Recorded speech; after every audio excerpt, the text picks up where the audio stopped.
Planet Earth. If you look closer, you'll see that a whole other world exists beneath the surface of land and sea.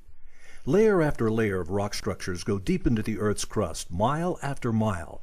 And trapped within these structures, along with other liquids and solids, you'll often find deposits of oil and natural gas, the world's two most important sources of energy. These famous fuels are in constant demand because they make the world go round, day in and day out.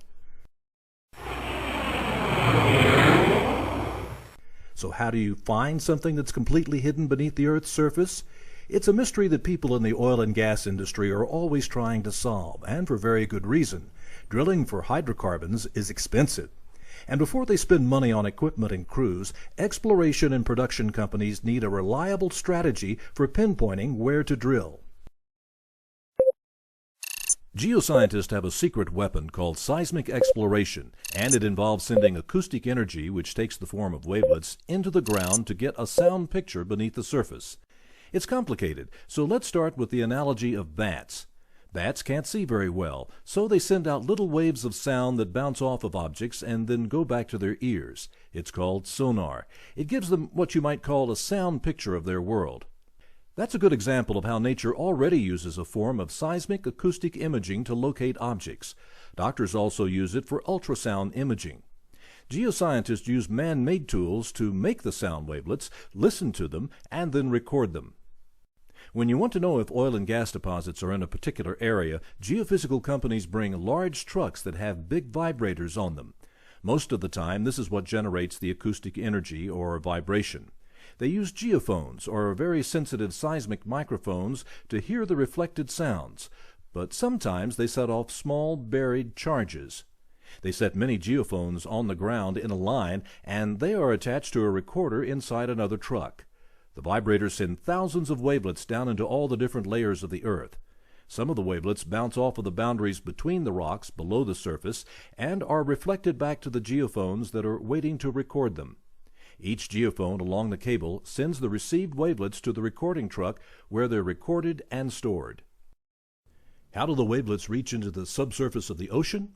That's offshore seismic, and it just requires a different device to send out the wavelets and record those that are reflected back.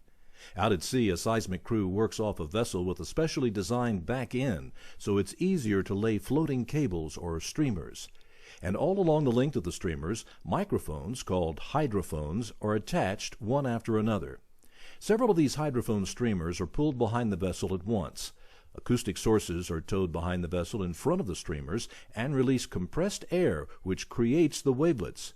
These wavelets travel through the water and into the subsurface below, where, just like on land, they bounce off the rock layers and then return to the hydrophones to be recorded. Here's what seismic looks like after it's been recorded. Basically, it's a bunch of squiggles. There are still a few more steps to go before it begins to look like an actual picture of the Earth's interior. Right now, the data is still in its raw form. To get a picture that actually looks like the Earth beneath us, the data has to be processed. It takes a large supercomputing PC cluster to process the seismic data. These computers go through all the different traces made by the wavelets and filter out everything we don't need, such as vibrations made by a tractor in a field nearby. Using really amazing computer applications and working on state-of-the-art workstations, geoscientists can see the seismic data translated into a 3D picture. You might be thinking, I don't see any oil and gas there. But believe it or not, geoscientists can look at this processed data with their trained eyes and make an informed decision about whether or not oil and gas deposits are in the geologic structures. Seismic data leads to a high percentage of drilling success with less risk to the environment. And in a world where the demand for oil and gas is increasing faster than the supply, good seismic information will lead to more affordable energy.